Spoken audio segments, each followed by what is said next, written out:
50,000 Japanese soldiers hunted one American officer across an island the size of Indiana. They offered rewards for his capture. They burned villages that sheltered him. They executed civilians who whispered his name. For 3 years they searched. They never found him. Instead, he built a phantom government and an army of 30,000 fighters that turned their conquest into a nightmare. This is the story of the man who refused to surrender and the island that became his weapon. When Lieutenant Colonel Wendell Fertig walked into the jungle of Mindanao on the 10th of May, 1942, he carried no illusions about what awaited him. Behind him lay the ruins of American authority in the Philippines. Bataan had fallen. Corregidor had fallen. Major General William Sharp had surrendered all United States forces in the southern islands just hours earlier, ending organized resistance across the archipelago. 76,000 American and Filipino soldiers had become prisoners of war. The Japanese Empire had achieved total victory in the Philippines in 5 months. The war was over. Fertig did not believe the war was over. He was 41 years old, a mining engineer who had joined the Army Reserve late in life, a man more comfortable with geology surveys than military command. He had spent the last months watching the collapse of American power with an engineer's cold assessment of failed systems. He had seen the chaos, the incompetence, the paralysis of officers who could not imagine disobedience. Now he stood at a crossroads that would define not only his life, but the future of an entire island. He could surrender as ordered and march into captivity with the others. He could die in the jungle, alone and forgotten. Or he could do something no one expected. He could fight. Mindanao was not one island but 1,000 worlds pressed into one geography. The second largest landmass in the Philippine archipelago, it stretched across 38,000 square miles of volcanic mountains, malarial swamps and rainforests so dense that sunlight died in the canopy. Rivers carved through limestone gorges. Typhoons battered the coasts. In the interior, mountains rose to peaks where clouds gathered like fortresses. This was terrain that swallowed armies. The people of Mindanao were as divided as the landscape. Christian Filipinos, descendants of Spanish colonial rule, controlled the northern coasts and river valleys. Muslim Moros, who had resisted Spanish conquest for 3 centuries, dominated the south and the interior highlands. Indigenous tribes, speaking languages older than empire, lived in mountain villages that existed outside the memory of Manila. These groups had fought each other for generations. They shared no common cause, no unified identity. The Japanese believed this fragmentation made Mindanao easy to control. They were catastrophically wrong. What the Japanese failed to understand was that occupation creates its own logic. The brutality that accompanied their conquest, the arrogance of their administrators, the casual violence of their soldiers, all of it generated a hatred that transcended old divisions. Christian and Muslim, lowlander and mountain dweller, they did not love each other, but they hated the Japanese more. Fertig understood this. He had spent enough time in the Philippines to know that hatred could be organized, that rage could be weaponized. But first he needed to survive. He needed to find others who had refused surrender. He needed to become someone worth following.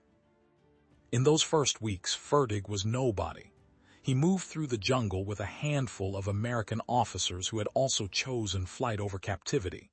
They were engineers, supply officers, men without combat commands or infantry training. They ate what they could scavenge. They slept in the ruins of abandoned barracks. They avoided roads, avoided villages, avoided anything that might draw Japanese attention. They were hunted men, and they knew it. But Fertig was already thinking beyond survival. He was thinking about organization. He was thinking about legitimacy. and he was thinking about a problem that would have seemed absurd to anyone who knew his actual rank. He was thinking about becoming a general. The logic was brutal and simple. The Filipino resistance fighters scattered across Mindanao, the soldiers who had escaped into the hills, the civilian volunteers who wanted to fight, they needed a symbol of authority. They needed someone who could claim to speak for the United States Army, someone whose orders carried the weight of official command. A lieutenant colonel was not enough. A lieutenant colonel was a middle-rank officer, competent but unremarkable. A lieutenant colonel could not unite an island. But a general could. Fertig promoted himself. He created the rank, the authority, the identity. He became Brigadier General Wendell Fertig, commander of all United States forces in Mindanao. He had no authorization from anyone. He had no orders, no official appointment, no chain of command that recognized his existence. He simply declared himself a general and began acting like one. It was a gamble that should have failed. Men do not follow self-appointed commanders. Armies do not materialize around fraudulent authority. But Fertig understood something essential about power in a collapsed world. Legitimacy is a performance. Authority is a story people choose to believe. And in the chaos of occupation, people wanted desperately to believe that someone was in command. Fertig wore a general's stars fashioned from scraps of metal.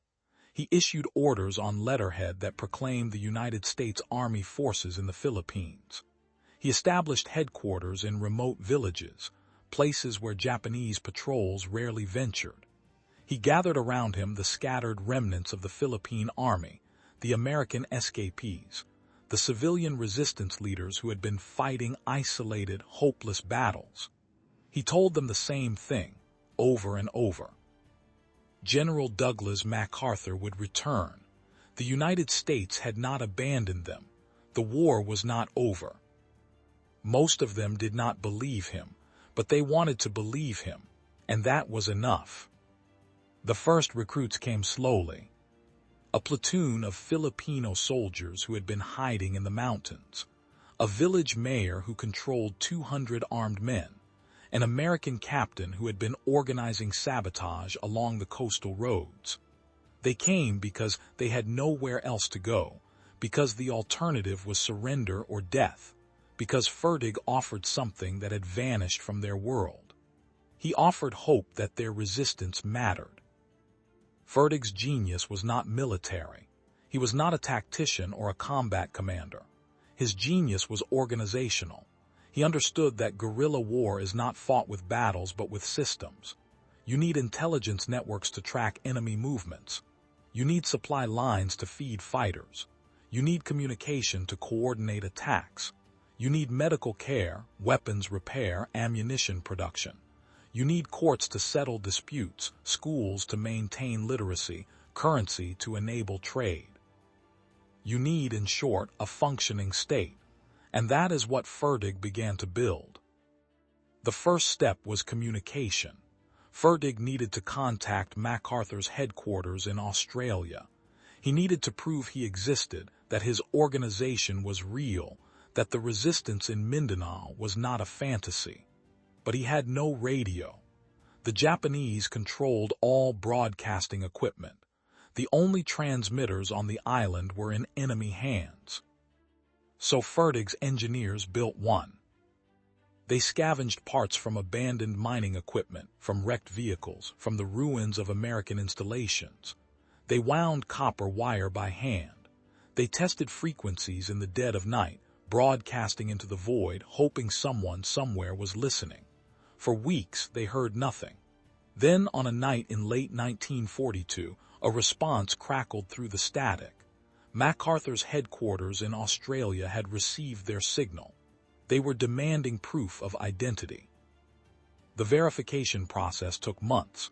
MacArthur's staff did not believe that an organized resistance existed in Mindanao.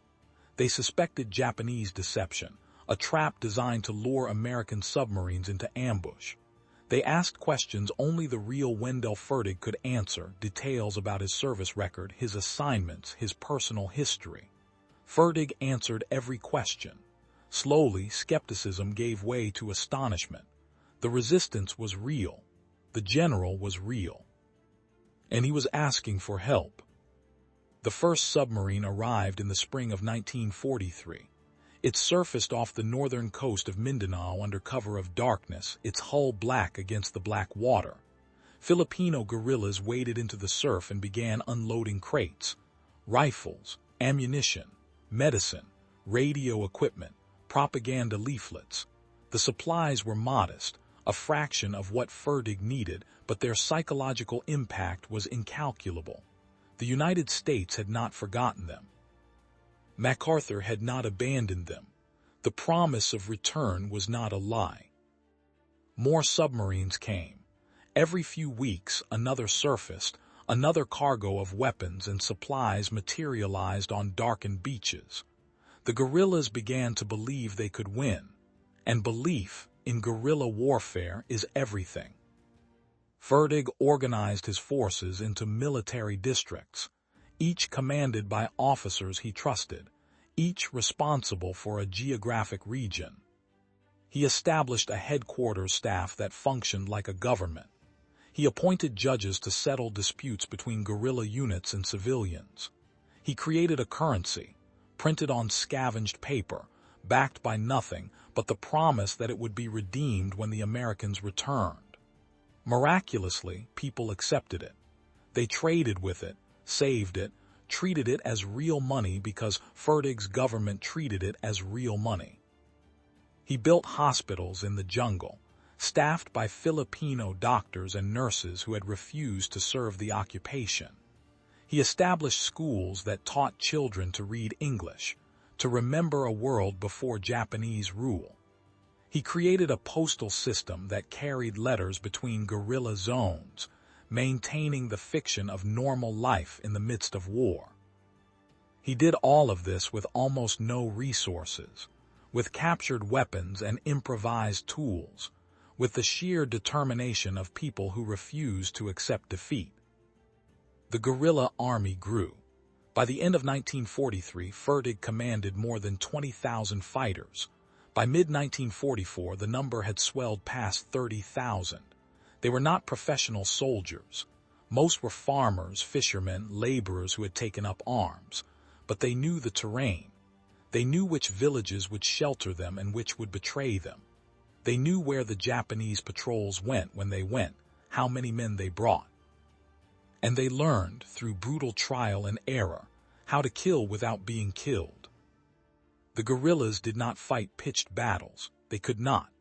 The Japanese had artillery, armor, air support, all the instruments of modern war. The guerrillas had rifles, homemade grenades, and an intimate knowledge of land that had been their home for generations. So they fought the only way they could. They ambushed convoys on jungle roads. They cut telephone lines and destroyed bridges. They assassinated collaborators and Japanese officers in the middle of towns. They appeared, struck, and vanished before the enemy could respond. Every attack was a message. The occupation was not total. Japanese authority was not absolute. Resistance was possible.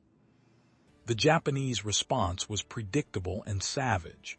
They burned villages suspected of harboring guerrillas. They executed civilians on the flimsiest evidence of collaboration.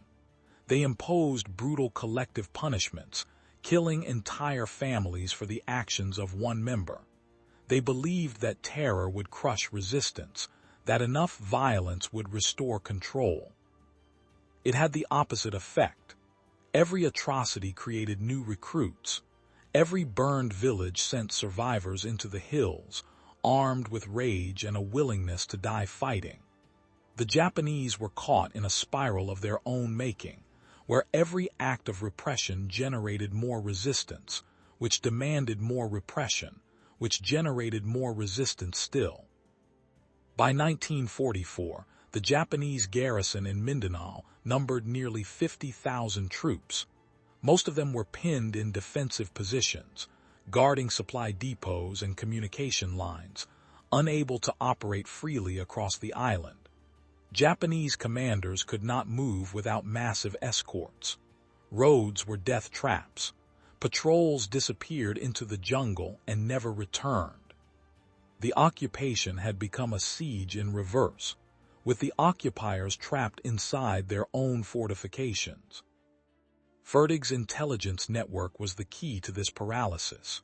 He had agents in every town, watchers on every road, informants inside Japanese headquarters who passed along troop movements and operational plans.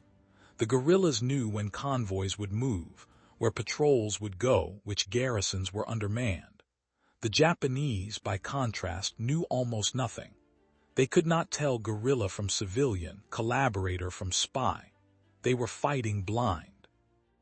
The information flowed both ways.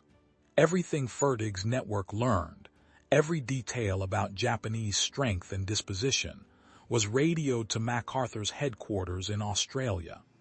The intelligence was so detailed, so reliable, that it became essential to American planning for the reconquest of the Philippines. When MacArthur's forces finally returned in October of 1944, they landed with maps drawn from guerrilla reconnaissance, with knowledge of every enemy position, every minefield, every machine gun nest. The invasion was not a leap into the unknown. It was a surgical strike made possible by years of guerrilla intelligence work. The American return transformed the war in Mindanao.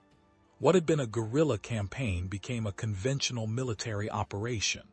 Fertig's forces, now openly coordinating with United States Army units, launched simultaneous attacks across the island. Japanese garrisons that had held out for years collapsed within days. Enemy troops, surrounded and cut off from reinforcement, surrendered in formations or died fighting to the last man. The occupation that had seemed so permanent, so invincible, disintegrated. By the summer of 1945, Mindanao was liberated. The Japanese forces that remained were isolated in pockets, waiting for an end that came with the atomic bombs dropped on Hiroshima and Nagasaki in August. The war was over. The impossible had been accomplished. An island had been held, then reclaimed, by a force that had begun with one man and a refusal to surrender. Fertig's achievement was recognized, quietly and without fanfare. He received the Distinguished Service Cross, one of the highest American military honors. He was promoted, his self-appointed rank made official in retrospect.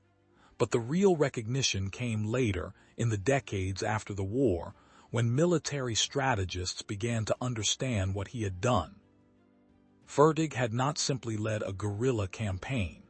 He had invented a model. He had demonstrated that resistance, properly organized and supported, could paralyze a vastly superior enemy. He had shown that legitimacy could be constructed, that authority could be created through symbolism and performance, that a phantom government could wield real power. His methods became the foundation of United States Special Operations doctrine, studied by generations of officers, adapted for conflicts from Vietnam to Afghanistan. He had also revealed something darker, something American planners would struggle with for decades. Guerrilla warfare is not a purely military problem. It is a political and psychological contest, one where the enemy's weaknesses matter more than your own strengths. The Japanese had lost Mindanao not because they lacked firepower or troops, but because they could not distinguish friend from enemy, because they governed through terror and created the very resistance they sought to destroy. It was a lesson that would be forgotten and relearned many times. After the war, Fertig returned to the United States. He worked as an engineer, lived a quiet life, gave few interviews. He did not seek fame or write memoirs glorifying his role. The Philippines remembered him. Veterans of his guerrilla army kept his name alive, told stories of the general who had appeared in the jungle and promised them liberation. In Mindanao, his legacy was not forgotten. It lived in the villages he had protected, in the schools he had kept open, in the memory of a time when survival had seemed impossible, and yet they had survived. Fertig died in 1975, 30 years after the war ended. By then, the world had changed beyond recognition. The Cold War had reshaped global conflict. Vietnam had shattered American confidence in counterinsurgency. The guerrilla warfare that Fertig had practiced seemed both quaint and terrifyingly relevant. His methods had been absorbed into military doctrine, but the man himself had faded from public memory. What remains is the story. A mining engineer who became a general, who built an army from nothing, who turned an occupied island into a weapon. A man who understood that war is not only about violence but about organization, about belief, about the stories people tell themselves when everything else has been taken away. Fertig's war was not one with heroic charges or brilliant tactics. It was one with patience, with discipline, with the grinding work of building systems that could outlast the enemy's will to fight. The Japanese had 50,000 soldiers, air support, naval power, the full might of an empire behind them. Fertig had a homemade radio and a promise. In the end, the promise was enough. The real question is not how Fertig succeeded, but why his model remains so difficult to replicate.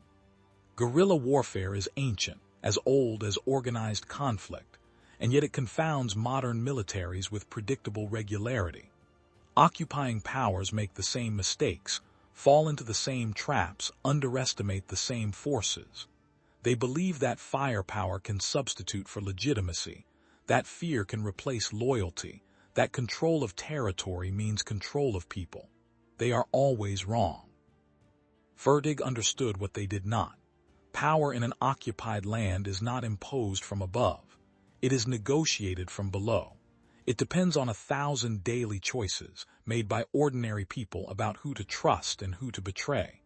It is built on relationships, on networks, on the invisible architecture of community that exists beneath the surface of official authority. The Japanese controlled the roads and the towns, but they never controlled the people. And in the end, that was all that mattered. The parallels to later conflicts are unavoidable. The United States would spend decades trying to apply Fertig's lessons, supporting guerrilla movements, training indigenous forces, building proxy armies to fight its wars. Sometimes it worked. Often it did not. The difference was almost always the same. Fertig had fought for people who wanted to resist, who had their own reasons to fight, who saw him as an ally rather than a master. When the United States tried to create resistance where none existed, when it imposed leaders on populations that did not want them, when it confused its own strategic goals with the aspirations of local people, it failed. The lesson was clear but apparently impossible to learn. You cannot build a guerrilla army from the outside. You can only support one that already exists. Fertig's other great insight was about time. Guerrilla warfare is not about winning quickly. It is about not losing. It is about surviving long enough for the enemy to exhaust itself, to make mistakes, to lose the will to continue. The Japanese could have held Mindanao indefinitely if they had governed wisely, if they had treated civilians with respect, if they had understood that occupation is a political contest before it is a military one. But they did not. They governed through violence, and violence created the conditions for their own defeat. This is the paradox at the heart of counterinsurgency. The stronger your response, the more brutal your repression, the more resistance you create. Every village burned, every civilian killed, every act of collective punishment feeds the insurgency. The only way to win is to drain the insurgency of support, to make resistance seem futile, to offer people a better future under your rule than they could achieve through rebellion. But that requires patience, restraint, legitimacy. It requires treating the occupied population as human beings rather than obstacles. Few occupying powers manage this. Most resort to violence and call it strength. Fertig knew he could not defeat the Japanese militarily. He knew he could not drive them from Mindanao with the forces at his disposal. So he did not try. He made their occupation unsustainable. He turned every road into a potential ambush, every village into a potential spy network, every night into a siege. He made the Japanese afraid, and fear is corrosive. It destroys morale, it undermines trust, it makes soldiers see enemies everywhere. An army that is afraid is an army that has already lost. The cost of this strategy is rarely discussed. Fertig's guerrillas won, but they paid for victory with years of hunger, disease, and fear. They watched Japanese soldiers execute their neighbors. They buried children who died of malaria because there was no medicine. They lived in the jungle, always moving, always hiding, never certain if the next patrol would find them. War is not glorious for the people who fight it. It is brutal and exhausting, and it breaks even those who survive. Fertig's Filipino fighters endured this because they believed liberation was possible. The promise of MacArthur's return gave them hope, and hope is what makes resistance sustainable. Without it, guerrilla movements collapse into banditry or fade into irrelevance. With it, they can endure years of hardship. This is why psychological warfare matters as much as material support. The submarines that brought weapons also brought proof that the United States remembered them, that their suffering had meaning, that victory was not a fantasy. When the war ended and Mindanao was liberated, the guerrillas returned to their villages. Most of them received little recognition. They were not professional soldiers. They had no pensions, no medals, no parades. They went back to farming and fishing, to rebuilding lives that had been shattered by occupation. Their names were not recorded in history books. Their sacrifices were not commemorated with monuments. They were ordinary people who had done extraordinary things, and then they disappeared back into ordinary life. This is the forgotten dimension of guerrilla warfare. The fighters who make it possible are rarely the ones who benefit from victory. They do not become generals or politicians or celebrated heroes. They do the work, they take the risks, and then they are forgotten. Fertig understood this. He relied on it. He knew that his Filipino guerrillas would fight without promise of reward, that they would sacrifice without expectation of recognition, that they would endure because the alternative was unbearable. It was a ruthless calculus, but it was also honest. War is not fair, and it does not reward everyone equally. What Fertig gave them in the end was not victory but dignity. He treated them as soldiers, not auxiliaries. He built institutions that respected their autonomy. He created a government that recognized their authority over their own land. He did not promise them wealth or power. He promised them that their resistance mattered, that their struggle was part of a larger cause, that they were not alone. And that, for many of them, was enough. The broader legacy of Fertig's war is more ambiguous. His success inspired decades of American support for guerrilla movements, from the Hmong in Laos to the Mujahideen in Afghanistan. Some of these efforts succeeded. Many did not. The problem was always the same. Fertig had fought for a clear goal: the liberation of occupied territory and the restoration of legitimate government. His fighters knew what they were fighting for and what victory looked like. Later guerrilla movements, especially those created or supported by external powers, often lacked this clarity. They became proxies in other people's wars, fighting for goals that had little to do with their own interests. When the support ended, the movements collapsed. This is not to diminish what Fertig accomplished. It is only to recognize that his success depended on specific conditions that cannot easily be replicated. He was fighting an enemy that had overextended itself, that governed brutally, that alienated the population it sought to control. He was fighting for people who wanted to resist, who had their own reasons to fight.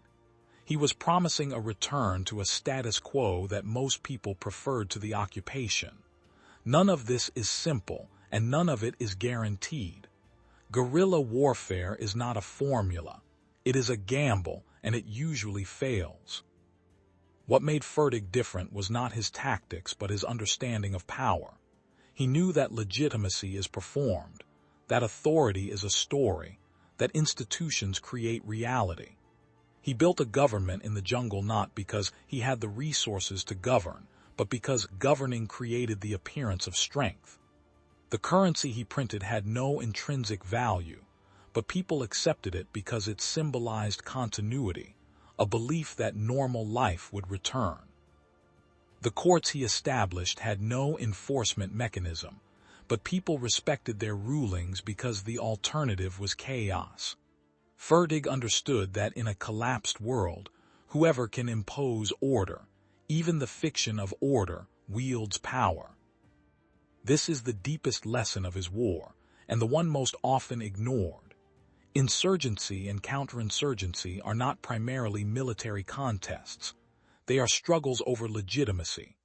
The side that can convince people it represents the future, that it can deliver security and justice and a better life, will win. The side that relies on violence alone will lose, no matter how many troops it deploys or how much firepower it possesses. Power grows from the consent of the governed, even in war, especially in war.